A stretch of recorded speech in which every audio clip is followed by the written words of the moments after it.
Hi friends, வீராமாறன் சீரியலில் ஒரு அட்டகாசமான ரிவ்யூ பற்றி தான் இந்த வீடியோவில் பார்க்க போகிறோம். அதுக்கு முன்னாடி நம்ம சேனலை சப்ஸ்கிரைப் பண்ணாதவங்க கீழே இருக்கிற சப்ஸ்கிரைப் பண்ணி கிளிக் பண்ணிவிட்டு பக்கத்தில் இருக்கிற பெல் ஐக்கனையும் கிளிக் பண்ணிவிடுங்க. நம்ம வீரா சிஎம் கூட மீட்டிங்கை முடிச்சிடுறாங்க. இதை தூரமாக நின்று பார்த்த புஷ்பா செம கடுப்பாகிறாங்க. ஏண்டி வீரா, உன்னை நான் குறைச்சி எடை போட்டுட்டேன், இனி இந்த புஷ்பாவோட ஆட்டத்தை நீ வேறு மாதிரி பார்க்க போகிற. நான் பார்த்த சும்மா டம்மி பீஸ் தான் நீ, ஆனால் இந்த அளவுக்கு ஒரு புத்திசாலித்தனமாக போல்ட்டாக இருப்பேன்னு நான் கொஞ்சம் கூட எதிர்பார்க்கல. இனி இந்த புஷ்பா ஆட்டத்தை பார்த்துக்கோ அப்படின்னு முறைச்சிட்டு புஷ்பா அங்கேருந்து போயிடுறாங்க. இங்கே பார்த்தோன்னா நம்ம புஷ்பா ஷோபால காலுக்கு மேலே காலை போட்டுட்டு, வீரா, நீ பெரும் ஐஏஎஸ்ஸாக இருந்தால் மட்டும் போகாது, வீட்டோட ஒரு நல்ல பொறுப்பான குடும்ப பெண்ணாகவும் இருக்கணும். இல்லை ஐஏஎஸ்ஸாக மட்டும்தான் இருக்கணும்னா உனக்கு எதுக்கு கல்யாணம், இந்த குடும்ப வாழ்க்கையெல்லாம் அப்படின்னதும் இப்போ எதுக்கு நீ தேவையில்லாமல் பேசிட்டு இருக்க வீரா, முதல்ல வா நீ போன்னு பேசுறத நிப்பாட்டு. ஓகே, உனக்கு நான் கிட்டத்தட்ட அக்கா முறை, அக்கான்னு கூட மதிக்கலான பரவாயில்ல, நான் இந்த வீட்டோட மூத்த மருமக அப்படின்னதும் வீரா சிரிக்கிறாங்க. யாரு நீ மூத்த மருமகளா? நீ வந்த வழியே தவறான வழி. அந்த ஒரு காரணத்துக்காக தான் நாங்கள் எல்லாருமே பொறுத்து போய் உன்னை இந்த வீட்டில் தங்க விட்டுருக்கோம். அதுக்குள்ள நீ மூத்த மருமக அதுன்னு கொண்டாடுற. இங்கே பாரு, இப்போ மட்டும் இல்லை, எப்பவுமே என் அக்கா கண்மணியோட இடத்த உன்னால் பிடிக்கவும் முடியாது.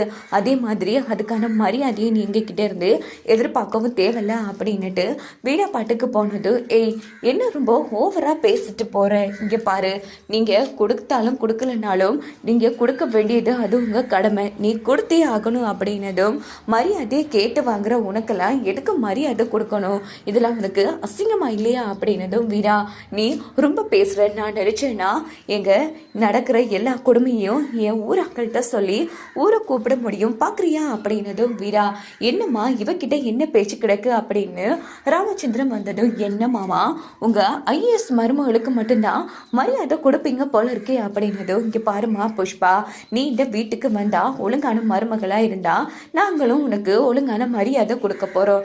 இப்படி உன் பாட்டுக்கு தேவையில்லாத வேலையெல்லாம் பார்த்துட்டு இருந்தா எப்படி எங்களால உனக்கு மரியாதை கொடுக்க முடியும் அப்படின்னதும் புஷ்பா முறைக்கிறாங்க. நல்லா இருக்கு மாமா, நல்லா இருக்கு, அங்க என் ஊர்க்காரங்க கிட்ட என்ன நல்லா பாத்துக்கிறேன்னு பொய்யா வாட்டியை கொடுத்துட்டு இப்போ நடிக்கிறீங்களே இங்கே அப்படின்னதும், இங்கே பாருமா, இங்கே நடிக்கிறது பொய்யா வாக்கு கொடுக்கறதுலாம் இந்த ராமச்சந்திரனுக்கு தெரியாது.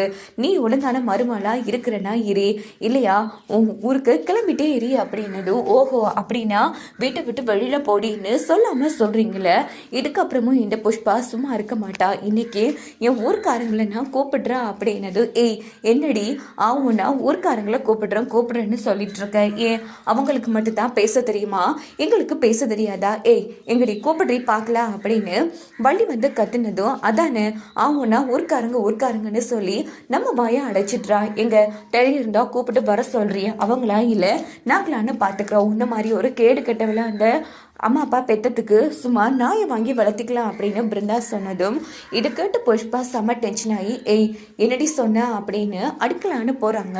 உடனே அந்த இடத்துல காட்டி புஷ்பா கையை பிடிச்சிட்றாங்க. என்ன என் கண்ணு முன்னாடியே என் பொண்டாட்டியை அடிக்க போகிற அந்த தைரியத்தை உனக்கு யார் கொடுத்தா அப்படின்னதும் இது கேட்டு பிருந்தா வீரா எல்லாரும் ரொம்ப சந்தோஷப்படுறாங்க. ஏன்னா காட்டி நம்ம பிருந்தாவுக்காக புஷ்பாவை எதிர்க்கிறாங்க அப்படின்னு முக்கியமாக பிருந்தாவே சந்தோஷப்படுறாங்க. என்ன கொழுந்தனாரே, உங்க அண்ணி கையை பிடிக்கிற அளவுக்கு தைரியம் வந்திருக்கா, ஓஹோ என் கையை பிடிக்கணுங்கிற ஆசை இருந்திருக்கு போல இருக்கே அப்படின்னது. சி அசிங்க பிடிச்சவளே, ஏண்டி ஒரு நாள் கூட நல்ல வார்த்தை நீ பேசவே மாட்டியா, ஏண்டா போயும் கேடு கட்டவ கையை பிடிக்கிற உனக்கு அசிங்கம் இல்லையாடா அப்படின்னதும், என்ன வள்ளிமா சொல்றீங்க, என் கண்ணு முன்னாடியே என் பொண்டாட்டியை அடிக்க வருவா, அதை பார்த்துட்டு சும்மா இருக்க சொல்றீங்களா அப்படின்னதும் வள்ளி ரொம்ப சந்தோஷப்படுறாங்க. ஏண்டா உன் பொண்டாட்டியை இன்னொருத்தையும் அடிக்க வரும்போதே கொந்தளிக்கிற நீ தான் உன் பொண்டாட்டி வயிற்றுல இருக்கிற புள்ளைய கலைக்க சொன்னியா அப்படின்னு வள்ளி கேட்டதும் காட்டி ஓரங்கட்டி நின்றுடுறாங்க.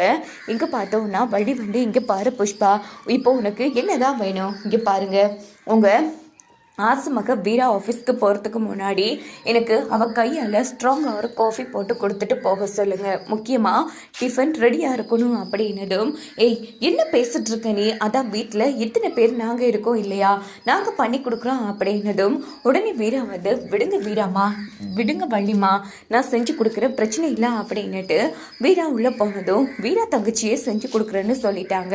இதை ஆரம்பத்திலேயே சொல்லியிருக்கேன், இன்னைக்கு இவ்வளோ பிரச்சனை வந்திருக்காது. சரி நான் ஃப்ரெஷ் ஆகிட்டு வரேன், டயர்டாக இருக்கு அப்படின்னுட்டு புஷ்பா அங்கேருந்து போனதும், அண்ணன் என்னென்னு இதெல்லாம் இந்த கொடுமையெல்லாம் பார்த்துட்டுனா எதுக்கு தான் உயிரோடு இருக்கணும்னு இருக்குன்னு, இந்த வீட்டில் இருக்கவே எனக்கு பிடிக்கலன்னு, ஆரம்பத்தில் கோவிலாக தெரிஞ்ச இந்த வீடு இன்னைக்கு எனக்கு ஒரு வேறு மாதிரி தெரியுது அப்படின்னதும், இங்கே பாரு வள்ளி, விடு, கடவுள் ஒருத்தர் இருக்கா, எத்தனை நாளைக்கு தான் இவ ஆட்டம் தொடருதுன்னு பார்க்கலாம் அப்படின்னுட்டு ராமச்சந்திரன் அங்கேருந்து போனதும் இந்த பக்கம் பார்த்தோன்னா நேராக நம்ம வீடா டிஃபனை ரெடி பண்ணி வச்சு நேராக காஃபியும் போட்டு கொடுக்குறாங்க. ஸோ அந்த இடத்துல நம்ம வீராவை எப்படியோ ஆஃபீஸ்க்கு போக விடாமல் தடுத்து நிறுத்துறது தான் புஷ்பாவோட நோக்கமாக இருக்குது. என்ன வீரா முடிச்சுட்டு போல இருக்கே, ஆமாம் சாப்பிடுங்க, எனக்கு டைம் ஆச்சு அப்படின்னு கிளம்பலான்னு போகும்போது, எங்கே கிளம்புற, இங்கே பாரு என்னோட துணியெல்லாம் அப்படியே இருக்குது, வேலைக்காரி சரியாக துணியை துவைக்கவே மாட்டேங்கிறா, அதனால நீயே துவைச்சு கொடு அப்படின்னதும் உடனே நம்ம வீரா என்ன பண்ணுறாங்கன்னா புஷ்பாவோட முடியை வந்து பிடிக்கிறாங்க. என்ன ரொம்ப ஓவராக ஆட்டம் போட்டுட்ருக்க, இங்கே பாரு இப்படியெல்லாம் பேசி என்ன ஆஃபீஸ்க்கு போக விடாமல் பண்ணுறதுக்கு திட்டம் போடுற போல இருக்கே, இங்கே பாரு இந்த மாதிரிக்கு இன்னொரு வாட்டி பண்ண அவ்வளோதான், தலையிலும் முடி இருக்காது பார்த்துக்கோ அப்படின்னு தள்ளி விட்டுட்டு அங்கேருந்து வீரா போனதும் உடனே புஷ்பா அந்த இடத்துல பக்திரகாளி ஆட்டம் முறைச்சிட்டு இருக்காங்க. உடனே அந்த இடத்துக்கு ராகவ் வராங்க. ஏய் என்ன இது தலைவிரி குளத்தில் இருக்கா அப்படின்னதும், உங்கள் பொண்டாட்டியா, அதுவும் மூத்த மருமகளை அங்கே கொழுந்தே வீரா தலைமுடியை பிச்சு ஆட்டிட்டு போகிறா, என்ன இதுன்னு என்ன வந்து கேட்குறீங்களா, ஒரு புருஷனா எனக்குன்னு என்னங்க பண்ணுறீங்க நீங்கள், அது சரி உங்கள் ஆசை மட்டும் அடங்கினதும் என்ன அப்படியே கை நிலையை விட்டுட்டீங்களா அப்படின்னதும், ஏய் நீ இப்படி அசிங்கமாக பேசுகிறது தாண்டி உன் மேலே எல்லாருக்கும் வெறுப்பு உண்டாக்குது, இப்படி முதல்ல அசிங்கமாக பேசுகிறத நிப்பாட்டு அப்படின்னதும், எடுங்க அசிங்கம், நீங்கள் பண்ண அசிங்கத்தை விட இது ஒன்றும் அசிங்கம் இல்லையே அப்படின்னு சொன்னது. சி உங்ககிட்ட பேசி எல்லாமே வேஸ்ட்டு அப்படின்னுட்டு ராகவும் அங்கேருந்து போயிடுறாங்க. போங்க போங்க, முதல்ல உங்களை நான் ஏன் வசப்படுத்துகிறேன், உங்களை வசப்படுத்தினா தான் இவளுங்களை கைக்குள்ளே போட்டுக்க முடியும் அப்படின்னு அந்த இடத்துல புஷ்பா யோசிக்கிறாங்க.